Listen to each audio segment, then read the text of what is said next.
Welcome to happy Friday story. আজকে আপনাদের শোনাতে চলেছি লেখক ইসমাইলের কলমে একটি সত্যি ভূতের গল্প, রক্তচোষা পিশাচ। গল্প পাঠে আমি সীমা রয়, সাউন্ড ইফেক্ট ও পোস্টার এডিটিংয়ে সুজন কুমার ঘোষ। শুনতে থাকুন হ্যাপি ফ্রাইডে স্টোরির আজকের বিশেষ নিবেদন, লেখক ইসমাইলের কলমে একটি সত্যি ভূতের গল্প, রক্তচোষা পিশাচ। গ্রামের নাম আনন্দপুর। এই গ্রামের লোকজনের মুখে সবসময় হাসি যেন লেগেই থাকে, কিন্তু হঠাৎ যেন এই গ্রামের মানুষজনের মুখে হাসি হারিয়ে স্থান পেয়েছে ভয়। কারণ গতকাল রহিমের বড় ছেলে বাজারে গেছে বিকেলে, কিন্তু রাত হয়ে যাওয়ার পরও সে বাড়ি না ফেরায় বাড়ির লোকজন তাকে খোঁজাখুঁজি শুরু করে। সারা রাত খোঁজার পরও তাকে পাওয়া যায়নি। সকালে গ্রামের চাষি মাঠে যাওয়ার পর মাঠের পাশে বড় বটগাছের নিচে রহিমের বড় ছেলেকে শুয়ে থাকতে দেখে।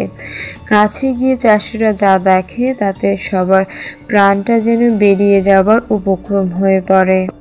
তারা দেখে রহিমের বড় ছেলে সারা শরীর রক্তশূন্য হয়ে পড়ে আছে, আর তার গলায় একটা ছিদ্র যেন রক্ত চুষে খাওয়ার জন্যই ছিদ্র করা হয়েছে। এছাড়া তার গলায় নখের আঘাতের দাগ রয়েছে, কিন্তু সে নখের আঘাত কোনো মানুষের নয়, এ যেন হিংস্র জানোয়ারের নখের আঘাত। চাষিরা এই দৃশ্য দেখে সবাই চিৎকার করতে শুরু করে। তাদের চিৎকার শুনে গ্রামের সব লোকজন ছুটে আসে, রহিমের পরিবারও আসে। রহিম ছেলের এই অবস্থা দেখে অজ্ঞান হয়ে পড়ে। তারপর থেকেই গ্রামের মানুষ সন্ধ্যার পর থেকে বাড়ি থেকে বের হয় না, আর কেউ কোথাও গেলে সন্ধ্যার আগেই বাড়ি চলে আসে। গ্রামের লোকজন সবসময় ভয়ে ভয়ে থাকে। এই ঘটনার কয়েকদিন পর আনন্দপুর গ্রামের সরকারি হাসপাতালে বদলি হয়ে আসে ডাক্তার আশরাফুল। তিনি আসার পর এই ঘটনার লোকমুখে শোনেন। একদিন একটা অপারেশন করতে গিয়ে অনেক রাত হয়ে যায়। হাসপাতাল থেকে তার কোয়ার্টারে যেতে সময় লাগে 5 মিনিট। অপারেশনের পরই ডাক্তার আশরাফুল হাসপাতাল থেকে বের হয়ে কোয়ার্টারের উদ্দেশ্যে রওনা হন। একটু পরে ডাক্তার আশরাফুল কোয়ার্টারের কাছাকাছি চলে আসেন। এমন সময় তিনি একজনের চিৎকার শুনতে পান। তিনি চিৎকার অনুসরণ করে মাঠের দিকে যেতে থাকে। মাঠের কাছে বটগাছের নিচে কিছু দেখতে পেয়ে তিনি বটগাছের ঝোপের আড়ালে লুকিয়ে পড়েন। আলো আঁধারে ডাক্তার আশরাফুল বটগাছের নিচে যা দেখলেন তাতে তার সারা শরীর অবশ হয়ে যাওয়ার উপক্রম হয়ে পড়ে। তিনি কোনো মতে নিজেকে সামলে নেন। তিনি দেখেন বটগাছের নিচে একটা ভয়ঙ্কর পিশাচ, যার মুখ দিয়ে রক্ত পড়ছে। ডাক্তার আশরাফুল তা দেখে ভয়ে তার শরীর থেকে রীতিমতো ঘাম ঝরতে থাকলো। এর মধ্যে তিনি আলো আঁধারে দেখতে পেলেন পিশাচটা আস্তে আস্তে মানুষের রূপ ধারণ করতে শুরু করেছে। তা দেখে তিনি অজ্ঞান হয়ে পড়লেন। ডাক্তারের জ্ঞান ফেরার পর দেখেন তিনি নিজের কোয়ার্টারে। ডাক্তার তার কাজের লোক মধুকে জিজ্ঞেস করেন তিনি কিভাবে এখানে এলেন।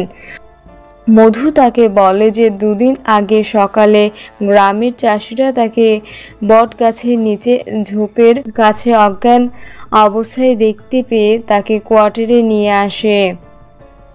আর মধু আরও বলে যে তিনি আজ 2 দিন যাবৎ অজ্ঞান থাকার পর আজ তার জ্ঞান ফিরেছে।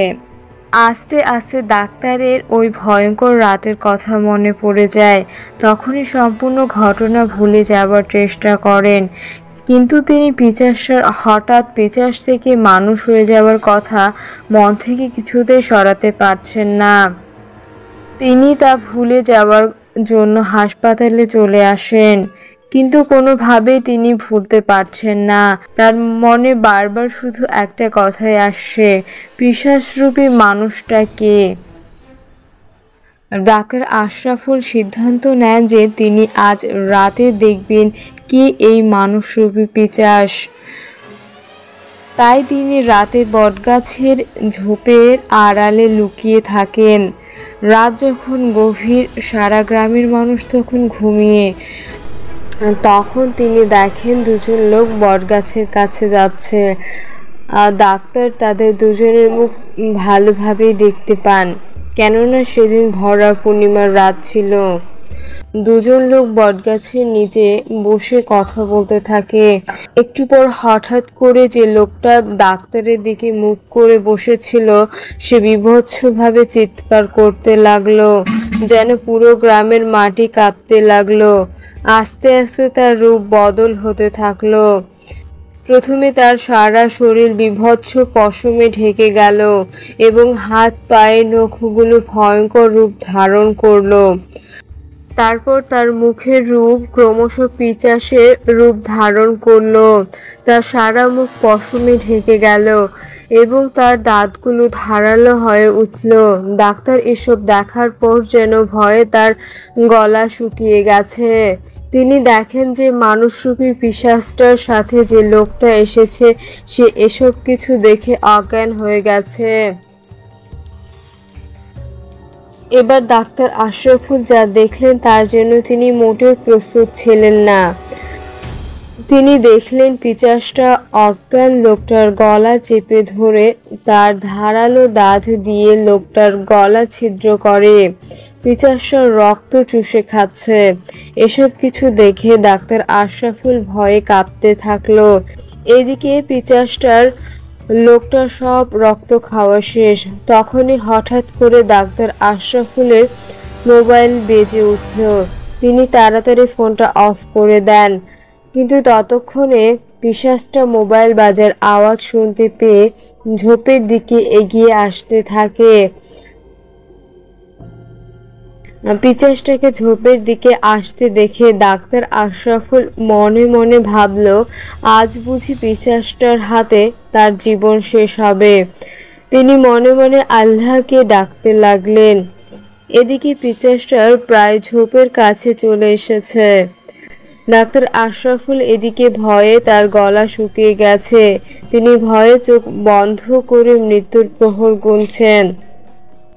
এমন সময় পিশাচটা গগন বিদায়ক চিৎকার করে উঠল।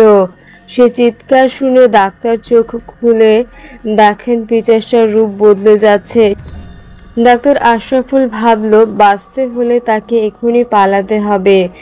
তিনি আর বিলম্ব না করে ঝোপের ভিতর থেকে বের হয়ে প্রাণপণে দৌড় দিলেন কোয়ার্টারের দিকে। ডাক্তার যখন কোয়ার্টারে পৌঁছল তখন ফজরের আজান চারদিকে ভেসে আসছে। তিনি কোনো মতে মধুকে ডাকলেন। এতক্ষণে মধু ডাক্তার সাহেব না আসার কারণে দুশ্চিন্তা করছিলেন। তখনই ডাক্তার এর ডাক শুনতে পেয়ে দৌড়ে ডাক্তার সাহেবের কাছে এলেন। তিনি দেখেন ডাক্তার সাহেব দরজার সামনে বসে হাঁফাচ্ছেন। মধু ডাক্তার সাহেবকে ধরে কোনো মতে তার বেডরুমে এনে শোয়ালেন। সকালবেলা ডাক্তার আশরাফুল বসে বসে ভাবছেন, কাল রাতে যা নিজের চোখে দেখলেন তা কি সত্যি? এমন সময় মধু চা নিয়ে এসে ডাক্তার সাহেবকে ডাকায় তার ভাবনায় ছেদ পড়ল। মধু ডাক্তার সাহেবকে কাল রাতে তার কি হয়েছে তা জিজ্ঞেস করে, কিন্তু ডাক্তার আশরাফুল কাল রাতের ঘটনা কাউকে জানাতে চায় না। তাই তিনি এই ঘটনা এড়িয়ে যাওয়ার জন্য মধুকে টেবিলে নাস্তা দিতে বলে। তারপর তিনি নাস্তা খেয়ে রওনা দিলেন আনন্দপুর চেয়ারম্যানের কাছে। সেখানে যাওয়ার পর চেয়ারম্যান সাহেব আশরাফুলকে তার কাছে আসার কারণ জিজ্ঞেস করে।